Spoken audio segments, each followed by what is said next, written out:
Year 2198. Morning light washed over the marble towers of New Islamabad as crowds flowed toward the orbital elevator. Banners in many tongues read, "Intergalactic Peace Exhibition Welcome." Eshin Malik 19 squeezed through the last security gate with his student badge. He was short, hopeful, and clutching a home-built camera. All term he had dreamed of this day. Earth was hosting aliens for the first time. While he waited in line, he heard elderly tourists guessing about clawed diplomats and schoolchildren daring each other to touch zero-gravity water globes. Essien closed his eyes and pictured engines older than Earth itself. He wanted to see technology that might guide his own small inventions. The elevator capsule rose in silence. Clouds fell away beneath it. Ahead, the exhibition dome floated in. Low orbit, a silver city wrapped in glass of pearl, caught between sky and space. A recorded voice said, "Reminder, do not touch living exhibits." Essien smiled. "I never get close enough anyway," he muttered. Inside the dome, alien delegates glided through light and shadow. The air smelled of unknown spices, ozone, and fresh metal. Some beings waved luminous fins. Others clicked metallic limbs on crystal floors. Music from a dozen worlds drifted across. Balconies. Eshin dodged a parade of hover drones carrying fruit that glowed like tiny suns. He slipped away from the busy path and entered the Hall of Cultures, a quiet corridor lined with tall, transparent cylinders. Most held relics: a shattered helm made of living coral, a violin-shaped device that played itself inside blue light, a seed that floated in mid-air, sprouting tiny galaxies of pollen. A few displays held living samples in stasis. Each cylinder hummed like a gentle lullaby. Only one display glowed soft blue at the far end, almost calling him the plaque read specimen. X-91 cryo artifact from Mandel 3. Status dormant. Hazard class low. Outside floated a girl. Her skin was pale, sky blue. Her silver-white hair drifted like mist. Symbols glimmered on her arms. She looked about his age, peaceful, beautiful. Essien's chest tightened. Words slipped out inside him.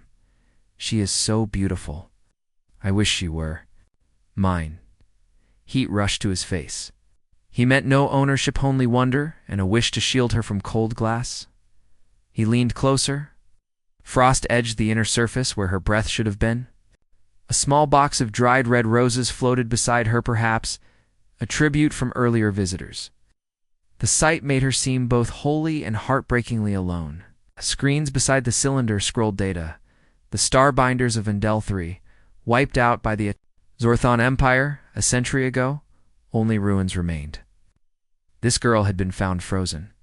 All tests had failed to wake her. A line of digits suddenly flickered from gray to green. Her fingers moved. Essien leaned closer. A warning lamp blinked overhead, but he did not notice. The girl's violet eyes opened. The cylinder hissed. Blue mist spilled out as glass seams unlocked. Shouts rose behind him. A guard drone barked, "Security breach! Step back!" But the girl's gaze held him still, as if the rest of the hall had vanished. Glass softened to liquid. She stepped onto the metal floor, barefoot, unafraid. Sirens wailed. Guards in smart armor sprinted closer, weapons set to stun. Yet she looked only at Essien. Tilting her head, she spoke in perfect Urdu. "Tum Khan Ho, Jis, Nidil, Say Mudj Ko, Bulaya, or you, who called to me from the heart." Gasps echoed. Schoolchildren hid behind their teacher. Scientists tapped frantic notes. Crimson lights strobed. Eshin managed. "I'm Eshin Malik. I didn't call you, not really." Her smile was small, like sunrise on still water. She raised a hand. The onrushing guards halted, held back by a soft, invisible force. No one fell. Weapons lowered. Dr. Haruna Wei, chief xenobiologist, hurried to the console. "Containment field," she ordered. A shimmering cage rose around Essien and the girl. Essien named her, silently flinched. Fear flashed in her eyes. Beside her, she understands. Please treat her as a person. Dr. Wei hesitated, reading live scans on her wrist screen. Vital signs stable, no hostile energy. Yet protocol screamed for sedation. Arya? Touched Essine's shoulder. A gentle breeze seemed to flow through his thoughts. Safe, calm, washed over him. Give her a chance to speak, he said. The doctor lifted a hand, delaying the gas. Name? She asked. Arya closed her eyes, searching lost memory. Arya, of the Starbinders. Her voice shook, but held. A hush fell. Cameras captured the moment the last of a lost people named herself. Essien extended his hand. Welcome back, Arya. She took it, though alarms still flashed red and orders crackled. Something brighter lit the corridor, the simple touch between two young beings who had listened to a silent heart. Murmurs spread through comm links. Sentient, self-aware, an officer whispered. Cage lights dimmed to a softer gold as the system reclassified her from specimen to visitor. Ashen's camera beeped memory full. He did not care. What mattered was the living story before him. He looked at Arya and, without speaking, promised, I will not let them cage you again. He did not know how he could keep such a vow, but the decision settled inside him like iron cooling to steel. Outside the cage, soldiers waited. Inside, Arya and a human student stood together, and in that fragile peace the future began to change. The lights in the exhibition hall blinked red. Guards shouted. Scientists ran toward the control panels, and the crowd stepped back in fear. But in the center of all this noise, only two people stood still: Eshin and the alien girl who had just opened her eyes. She had been asleep for over 100 years. Frozen, silent, untouched. But now she was awake. And looking straight at Sean, her skin glowed faint blue. Her silver hair fell softly over her shoulders. The marks on her arms, glowing like stars, slowly pulsed with light. Then she spoke. In perfect Urdu, Tum Kon Ho, Mi Snidil say much. Bulaya, who are you? Who called to me from the heart? Eshin couldn't believe what he heard. His body froze. His lips moved, but no words came out. How could she speak his language? And how did she hear his heart? I didn't mean to, he finally said, voice shaking. I was just thinking. The girl looked confused for a moment, then smiled. Your thought reached me. The deep silence, your heart was the only sound. Security bots rolled forward. One of the commanders raised a weapon. Step away, sir. The subject is not stable. Not dangerous, Eshin shouted. She understands us. The guards didn't care. Rules were rules. The girl was still listed as specimen X91, not a person, the lead scientist. Dr. Harunaway pushed through the crowd. She studied the girl closely. Incredible. She speaks. She reacts. But how? The girl looked around at the people watching. Her like a lab animal. Her smile faded. I'm not a thing, she said softly. I remember. ... pieces.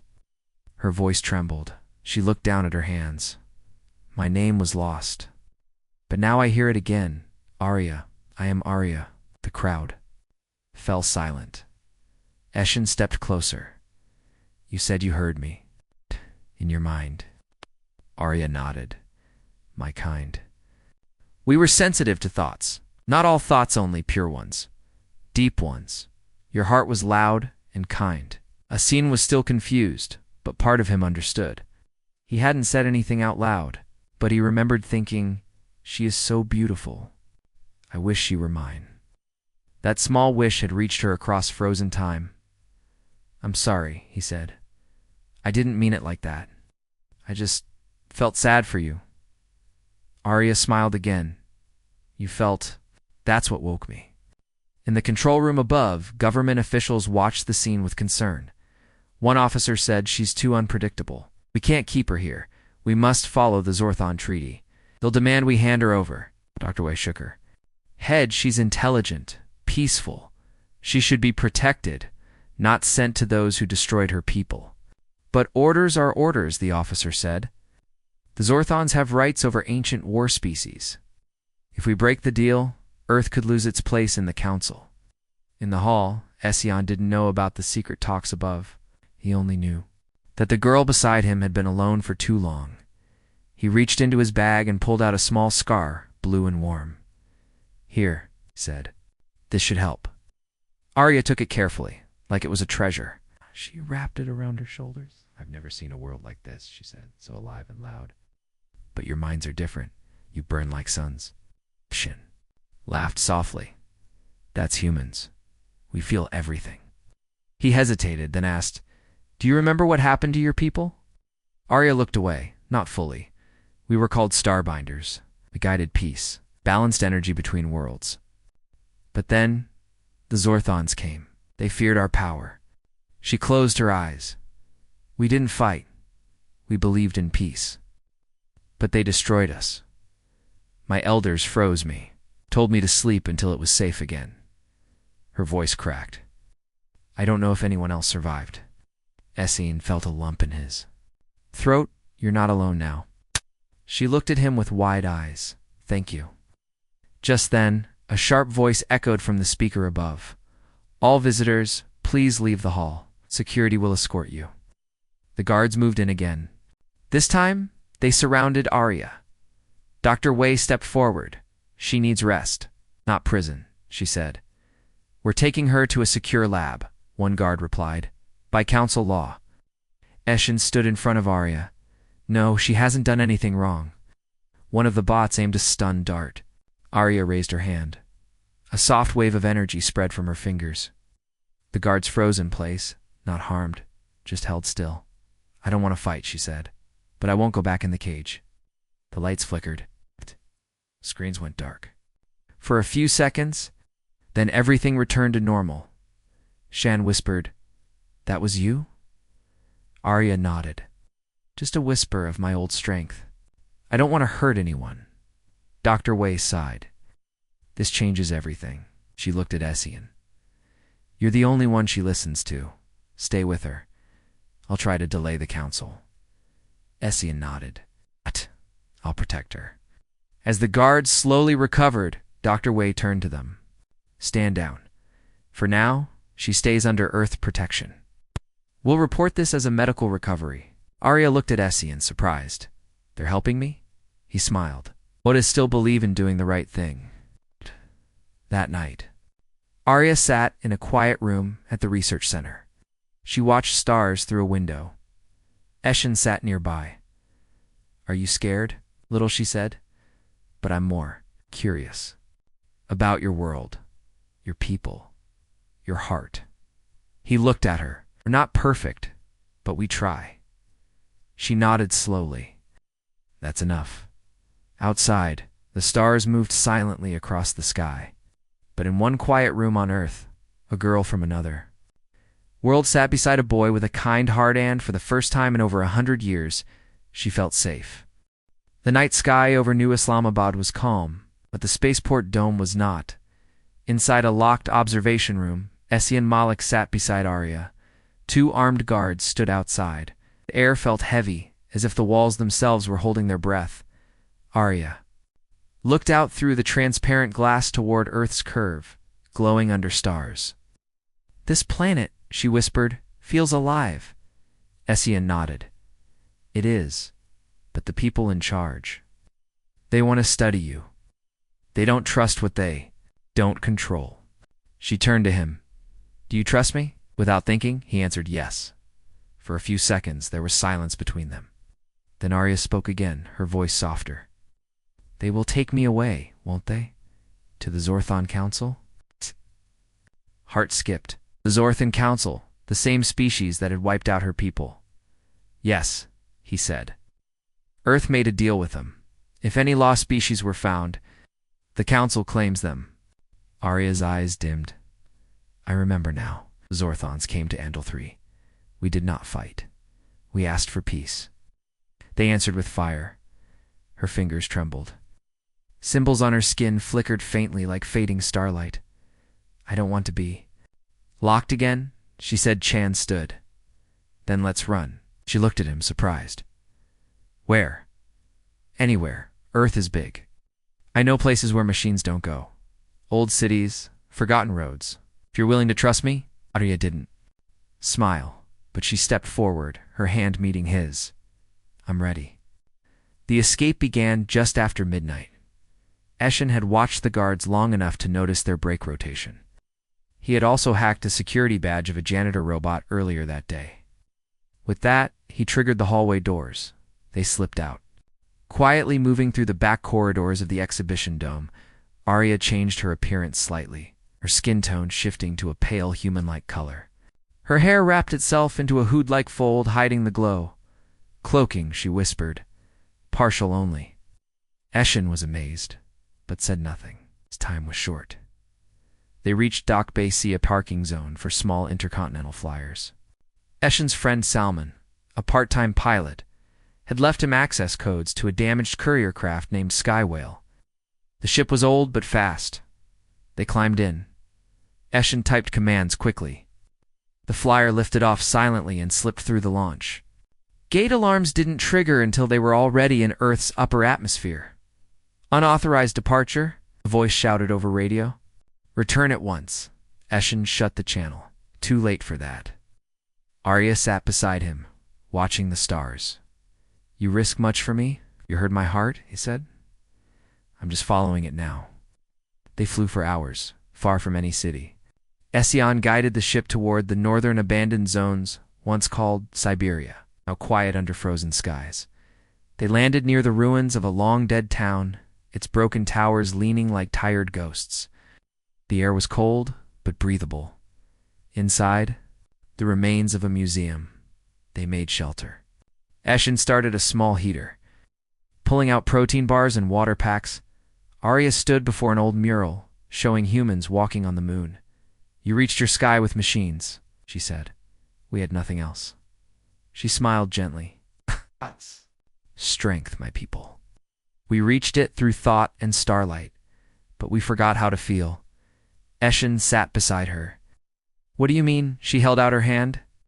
A faint glow rose from her palm, shaping into a spinning crystal. "We were called Starbinders, not just for power, but for balance.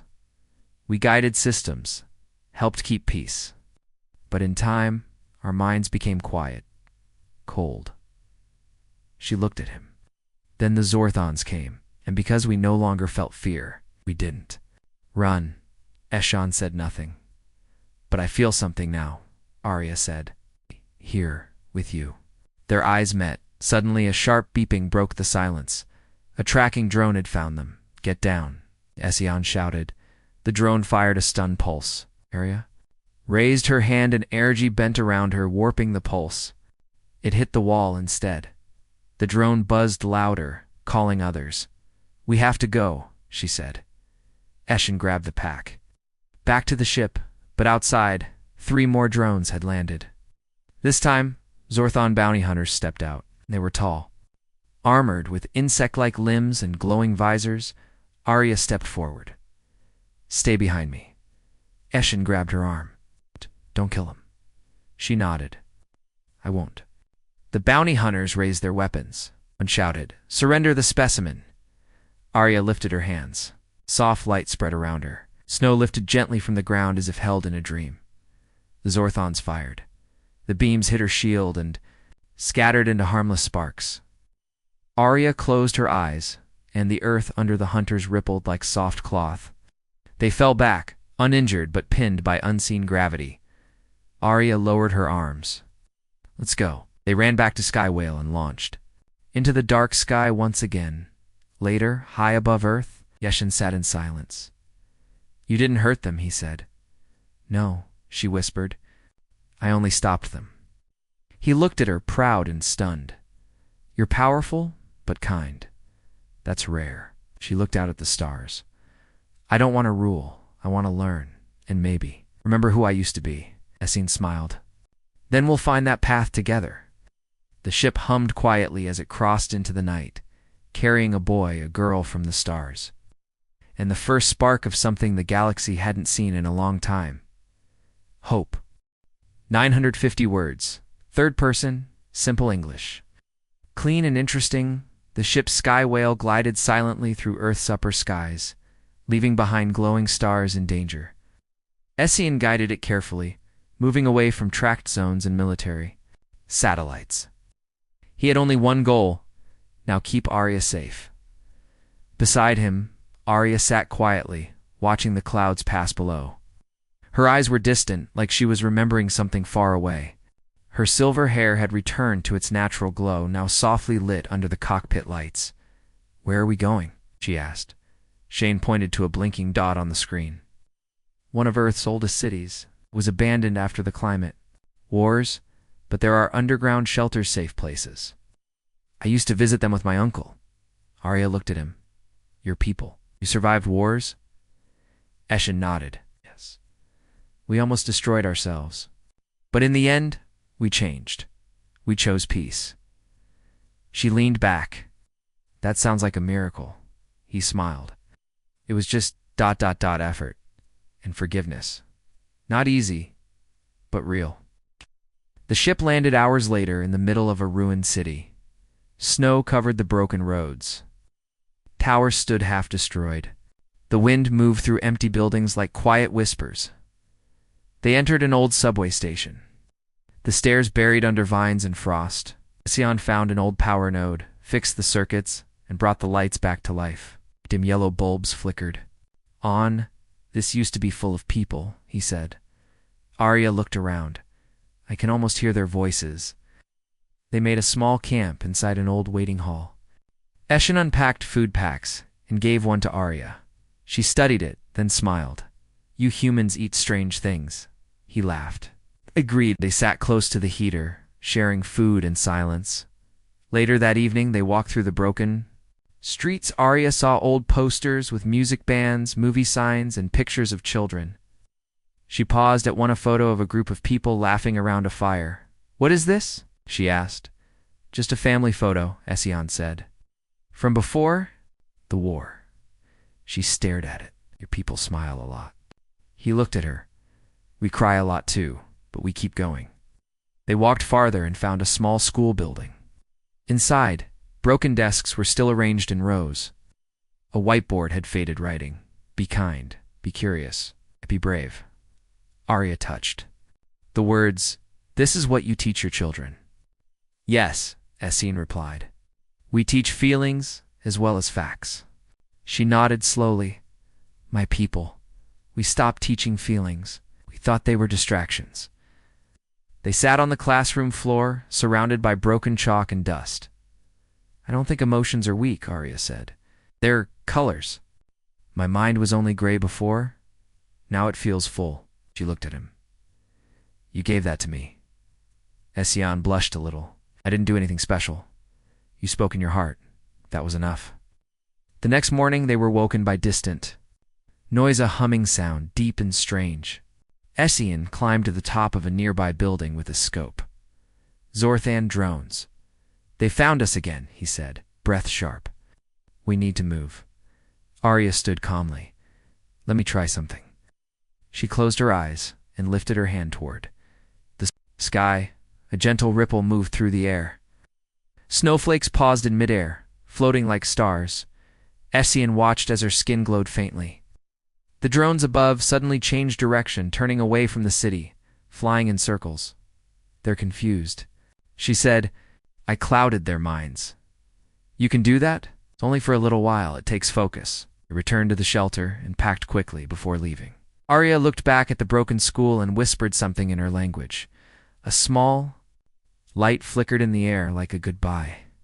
As they traveled south by foot, passing old roads and forests that had returned to life, Arya began asking more about humans. "Why do you sing?" she asked once. Essin smiled.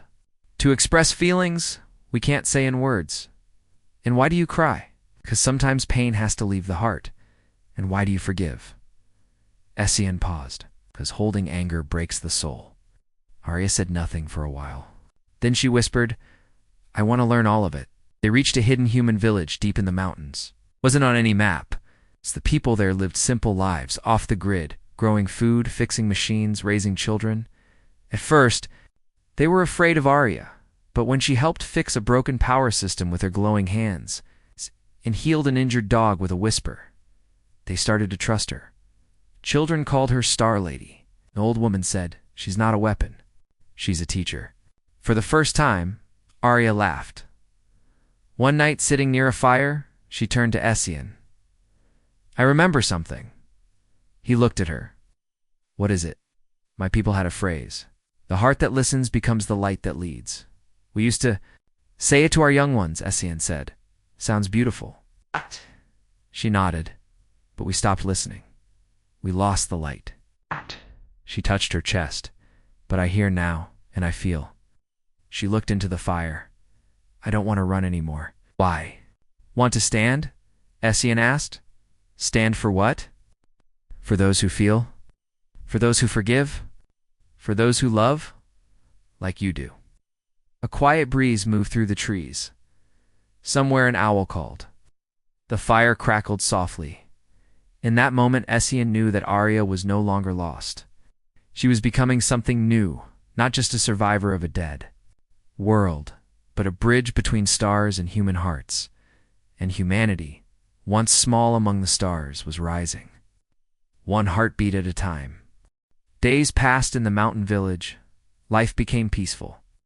Arya learned to cook with fire, listen to music, and walk under the stars without fear. Children laughed with her. Elders asked for her thoughts, but deep inside, she felt something pulling her away, something far beyond Earth. One night, as snow fell softly, a message arrived on an old emergency frequency. Essien picked up the signal on a rusted receiver. It was coded, but not from Earth. He worked all night to decode it. When he finally broke it, he froze. "It's from a hidden station," he said to Arya. "Deep space. Sector D7 near the Andel. Ruins." Arya looked up sharply. "My people's home." Essien nodded. "The signal is old, but it's Starbinder code. Only someone like you could receive it." Arya's hand trembled. "There may be others, survivors." She stood in silence for a long time. Finally, she turned to him. "I have to go." Essien tried to stay calm. "I understand." But his chest felt tight.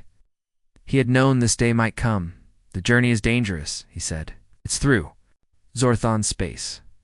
Arya replied, "I won't go through them. I'll go around." "But how?" She smiled softly. "I've remembered something. There's a jump gate, an ancient one, buried on the moon." Essien blinked. "The moon?" She nodded. "If we activate it, I can reach the station. But once I enter, I may not come back." The next morning, the village gathered to say goodbye. The people had grown to love Arya like family. The children gave her a small bracelet made of stones. "So you never forget us," one said. She smiled and wore it proudly. Shan prepared the sky whale. Again, it had taken damage, but he fixed it with help from the villagers. As they flew toward the moon, silence filled the ship. Shane finally spoke. "When you leave through the gate, what happens to you?" Arya looked down. "If I awaken the Starbinder system, I may lose parts of myself. My memories, my feelings." She turned to him, including everything we shared. His voice broke. "Then don't go." She looked at him, her eyes full of light. "If there are others like me, waiting, trapped, I must help them." He looked away. "I know, I just wish you didn't have to forget." She reached for his hand. The heart always remembers, even when the mind forgets. They landed on the far side of the moon. Old ruins covered in dust stretched ahead. Long ago, explorers had found them but failed to understand their purpose. Arya walked ahead. Her skin glowed softly in the dim light. She stopped before a round stone gate. It was tall, ancient, with glowing lines running through it like rivers of light. She pressed her hand to the center. The gate came alive. A portal opened, showing stars and swirling lights beyond. The air buzzed with strange power. Eshan stood beside her. "So this is it." Arya looked at the stars. "Yes. My path begins here." She turned to him. "Ishan, you are the reason I remembered who I am. You gave me more than safety. You gave me choice." He said nothing. Words weren't enough. She stepped toward the gate, then paused, turned around and walked back. Essien looked up, shocked. What? Arya took a deep breath. No, I don't want to forget. I don't want to lose myself. He stepped closer. Then what will you do? I will not walk the path they made for me. I will make a new one. She turned to the sky. With you, with Earth, with humanity? Ession was stunned. You're not going? I am, but not alone. And not to become someone else. I will carry this my heart, your people, your hope with me. She pressed her hand to the gate again, but this time she shifted the signal. The portal changed. It didn't open to the Andal station anymore. It opened back to Earth, but not the same Earth. A place near the Intergalactic Council headquarters, where... Does that go? Ession asked. To the Council, she said. It's time they heard Earth's voice. And mine. Ession's eyes widened. You'll stand before them? Arya nodded. Not as a weapon. Not as a lost girl, but as a living truth. He smiled. They won't know what hit them. She laughed. Then come with me. He blinked. What? Eshan Malik, she said. You spoke in your heart and woke me from darkness. Ow! Now stand beside me when I speak to the stars. He smiled, and together they stepped through the gate. Light surrounded them. For a moment it felt like falling through a dream. When the light faded, they stood in a wide, golden chamber. Aliens of every kind turned to look ambassadors, generals, scholars, at the center. The Zorthan lords sat in silence. Arya stepped forward. I am Arya of Andal III, last of the Starbinders. This boy beside me is from Earth Eshan Malik. Murmurs filled the room. She raised her voice. We are not here to beg. We are here to remind you. The heart still speaks. She pointed to the Zorthons. You tried to erase us. But I survived. And I chose peace over power. Then she turned to the crowd. I choose Earth. I choose its people. I choose their kindness, their courage, and their chaos. And I will protect them with everything I am. The chamber fell silent, and then one by one, being stood and clapped not, with hands always, but with light color. And Energy Chen turned to Arya. You didn't just choose humanity. You joined it. She nodded. Yes, and now maybe the galaxy can too. The council chamber remained silent.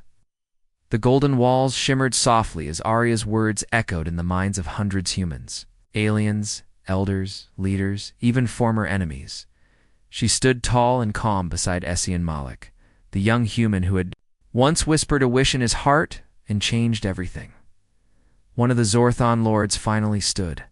His voice was deep and cold. You speak of peace, Starbinder, but you are the last of your kind. You have no army, no planet, no power. Arya looked straight at him. You are wrong. I have the power of choice. I have something stronger than armies. I have humanity. Gasps spread across the room. Ession stepped forward. Earth may be small, but it is not weak. We dream, we fight with our hearts, and we never give up. Another ambassador, a tall, four-eyed scholar from the planet Oral, spoke with respect. The girl from the frozen chamber speaks with truth. Let her be heard. A soft blue light filled the center of the chamber. The council's ancient AI activated. Do you request formal recognition? It asked. Arya took a breath. Yes. I request that Earth be recognized as a sovereign voice in the Galactic Council. I request that humanity be seen not as children, but as partners. The AI paused, then it replied, Request accepted. Vote will begin. Council. Member raised a symbol of light. One by one, the symbols turned green. When it reached the Zorthons, their leader hesitated. Then he lowered his hand. Majorant. The light passed him. Majority approved. Earth had been accepted. That night, lights danced. In the skies of New Islamabad, cities around the world celebrated. For the first time in history, humanity had a seat in the stars. Shan stood with Arya on a balcony, watching the glowing ships fly past like fireworks. You did it? He said. She smiled. We did. You'll stay now, right? He asked Arya. Was quiet for a moment. Not yet. He turned to her, surprised. What do you mean? She looked up at the stars. There are others.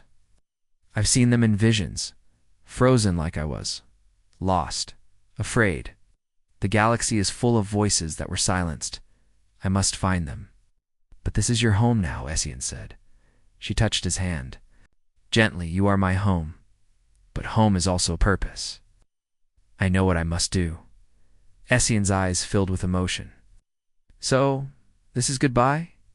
She shook her head. Not goodbye. Just until later? A few days later, Earth's space forces gave Arya a vessel of her own. It was part human technology, part Starbinder design. She named it Hopewalker. Before she left, Arya stood before the United Nations Assembly. I am not above humanity, she said. I walk beside you. Your kindness reminded me who I am, and I will carry your light to the darkest corners of the galaxy. When she walked out of the hall, people from every nation stood and clapped. Many cried. Few could believe the same. Girl had once slept alone inside a glass cage, in the final hours before departure. Essien helped her prepare the ship. You'll find them, he said. I know you will. She nodded. And when I do, I will bring them here, to Earth, to safety. They stood together in the loading bay. The stars outside shimmered like dreams. You changed everything, he said. She looked into his eyes. So did you. And I will always carry that. They leaned closer, foreheads touching, hearts quiet. No words needed. Then slowly, she stepped onto the platform. The door closed. The ship lifted gently, and just before it jumped into hyperspace, she turned back. She looked at Essien one last time and smiled. Then she was gone. Months passed. Essien returned to his studies, but nothing was the same. He was now Earth's youngest interstellar representative. He traveled to planets, spoke to councils, helped build new alliances. Yet each night, he looked up at the stars and wondered, where is she now? Far away, in a corner of the galaxy, the Hopewalker glided silently. Inside, Arya floated in meditation. Around her were strange signals, flickers of trapped minds, and whispers in ancient languages. One of the voices called to her from a dying moon. She opened her eyes. Another one, she whispered. She set the course. Her mission continued. But on a small shelf near her seat, there was a bracelet made of stones given by children from Earth, and beside it, a tiny note in Essien's handwriting, for the girl who listened with her heart. Back on Earth, a young girl in a classroom raised her hand. Miss, is the story of Arya real? She asked. The teacher smiled. Yes, she was real. Still. Is somewhere out there? The girl looked out the window. Do you think she'll come back? The teacher looked up at the stars. Yes, she said. One day she will. Final lines. She was just a frozen girl from a lost world. Till one human spoke to her heart. She stopped. She listened. Together they changed the galaxy.